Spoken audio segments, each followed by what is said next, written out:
Mercedes-AMG Interview Lounge. We welcome Josh Gads to the show. Hi, Josh. Welcome to the Zoom room. Hey, it's my pleasure. I wish I could be welcomed to a physical room in which we could be together, but unfortunately, that's still not an option. So I'm thrilled to be here digitally with all of you. No. Well, you have a whole list of things to talk about. First of all, this is sort of a wellness check. We wanted to call and make sure Josh is doing okay. How are you doing? I'm great. I have a healthy breakfast burrito ready to go, which is a nutritious way to start. I'm sure I'm getting all the nutrients I need with that. There's nothing quite like being trapped in your home for 4 months and counting, homeschooling 2 children, slowly losing your mind. But otherwise, things are great. You learned that you are not, in fact, smarter than a 5th grader, or no? Oh, no. I learned that I'm not, in fact, smarter than a kindergartner or a 3rd grader. So I dare say I don't even want to think about what it would be like to go up against a 5th grader. So, Josh, you're doing this interview somewhere in your home. What room is this that you've invited us into? I don't know. I just found it. It's a lovely. I hope the owner doesn't mind me being in here. This is my office. This is where I shoot my digital series, Reunited Apart, which brings together some of my favorite casts from some of my favorite films, all in the name of charity. And we love that you're doing that, by the way. I wish we had broken up as a morning show. I feel like we were actually guests on your show. So maybe when we do break up. Yeah, by the way, we could do this as an episode of Reunited Apart. It wouldn't make sense to a lot of people, but I don't think we should let that stop. Making sense is overrated. Can we do show and tell? Is there something there in your personal collection that you want to show us and give us a story about? Anything at all? I'll give you a little tour. Hang on one second. It's early. Why don't we take an adventure? Here we have a Dwayne Wade signed poster that my brother got me for my birthday. I'm a big Miami Heat fan. Wow. We got a bunch of toys because I'm a grown man. So that's what you do. We have some recording equipment. I've had to record lots and lots of audio from my home, including from Central Park. So we have that. There's an Olaf. Basically, when you start the process, what's that? That's a Grammy. Oh, look at that. Oh, look at that. Whoa. How did they get in there, huh? So when you start, there's another Olaf. Look at this guy. Danielle would love that. It's so cool. So that's some of the treasures in here that my wife wants to burn. Well, that's why she's not allowed. Okay. She's not allowed. So I know your kids know you as dad, but do your kids think it's totally cool that you are Olaf? My kids are over it. My kids couldn't care less. They're so Dad, leave us alone.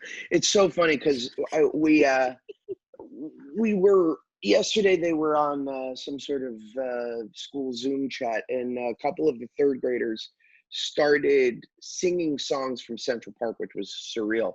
And my 9-year-old goes, "Can we do anything but that?" And I was like, "Wow." Wow. Just not even remotely entertaining the fact that it's cool what I do. I'm a daddy who does fun voices. Nope.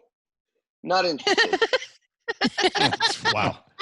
It deflates you so quickly, like a tire on a semi. Oh, yeah. Well, by the way, if you're just turning us on, Josh Gad is here. Today's a big day. It's a big release day for Josh and everyone else who worked on Artemis Fowl. We're going to get into that in a second. But we've brought up Central Park several times. We had Leslie Odom Jr. on the other day, and we were talking about how exciting Central Park is, and what a great concept. I mean, if you had to give us the paragraph, what it's about, describe it. Well, this show, which was created by myself and Lauren Bouchard, who created Bob's Burgers, and his partner Nora Smith, is essentially about this family that actually lives in Central Park called the Tillermans. And Leslie Odom Jr.'s character, Owen, is the caretaker of the park. And they're sort of up against the world. It's a love letter to passion. It's a love letter to doing what you love, even in the face of great adversity. In this case, that adversity comes in the form of a very short and stout female Stanley Tucci playing this character, Bitsy Brandenham, and her sidekick, Helen, played by the brilliant Daveed Diggs, also from Hamilton. And it's just, it is such a joyful, it's such a shot of joy and adrenaline at a time when I think we need it in this dark world. And the best part is it is a full-fledged musical. I mean, it is a living, breathing musical. We're talking about 4 songs an episode, and they're not fleeting songs. They're songs that will make you soar. So it's been great. And Leslie was actually my college classmate. So Leslie and I went to Carnegie Mellon together. He may have talked about this, or he may have avoided it because he doesn't like me very much. And we were classmates from 1999 to 03 at Carnegie Mellon in Pittsburgh, Pennsylvania. Yeah, he told us the other day when we were on with us that you never paid him for a project, and he's finally excited that you're paying him for something that you made him do. Oh, he thinks he's getting paid for Central Park? That's so cute.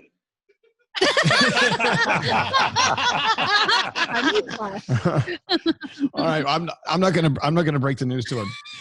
So Central Park, of course, on Apple TV. Let's move on to what's happening today on Disney Plus. Artemis Fowl, which of course, as a filmmaker, as an artist, you know, I'm sure the anticipation of having everyone seeing it on the big screen is just huge.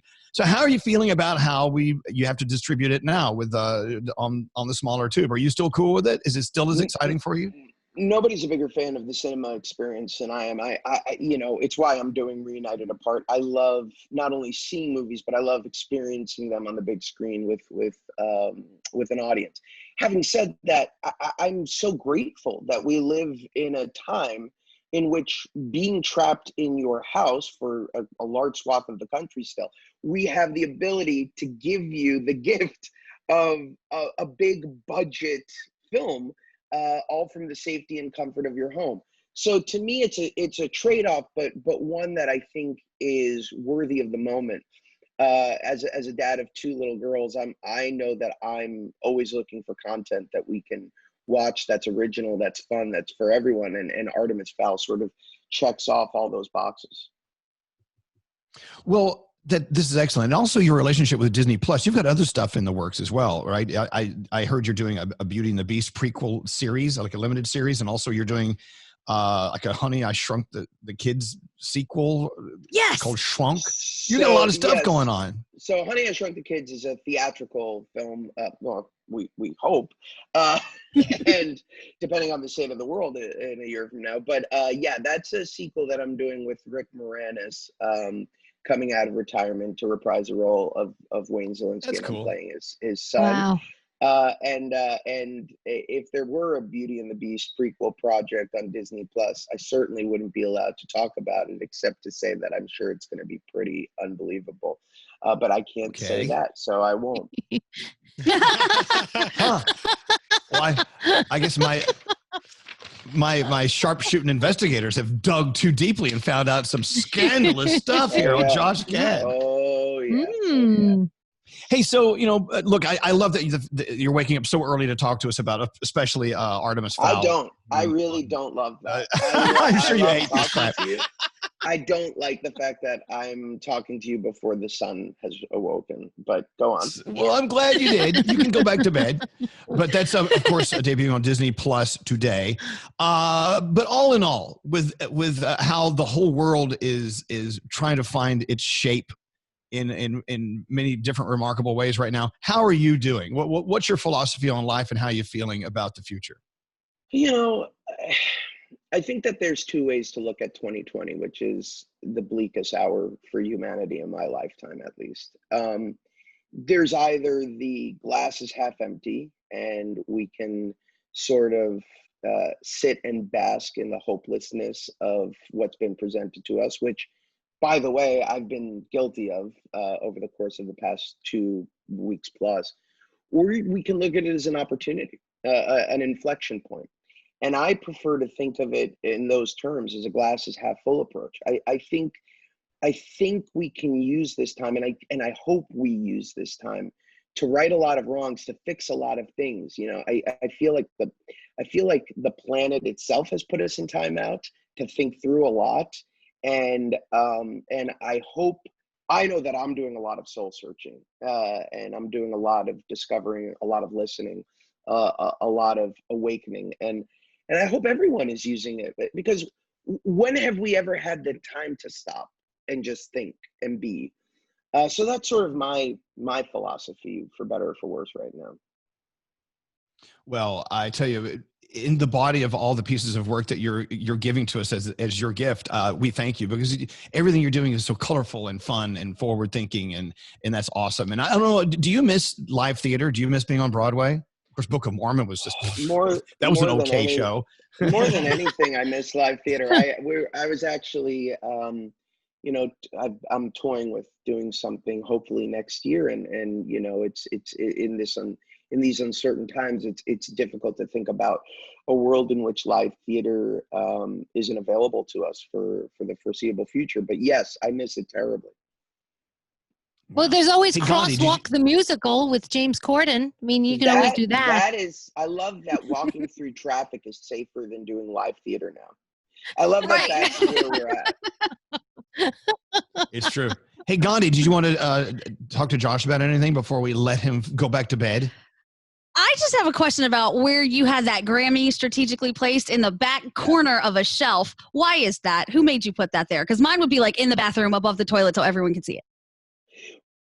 In the bathroom above the toilet. Yeah. Just everyone will see it. Unsanitary place to keep a Grammy of all time. Well, I don't even touch it. I don't know why it's in there, but I want to help you get it out. It's, you know, I don't know. I guess my wife just really was like, nope, we're gonna hide this. And she really she likes to deflate my ego as often as possible, keep me grounded, as she says. Your household seems awesome. I love them. It's great. It's great, guys. They hate you. Things are peachy here. Well, Josh, thank you so much for your time today, and congratulations on all the incredible projects that you're giving us. And come see us anytime in person, anytime you want. I would love that. I'll pay you all a visit to your house and do the show from there, I guess. Okay, no problem. Please do. Josh, don't forget Artemis Fowl Disney Plus today, and also you can check out Central Park on Apple TV as well. Thank you, Josh. Have a great day today. Okay. Have a great one, guys. Thanks for having me on.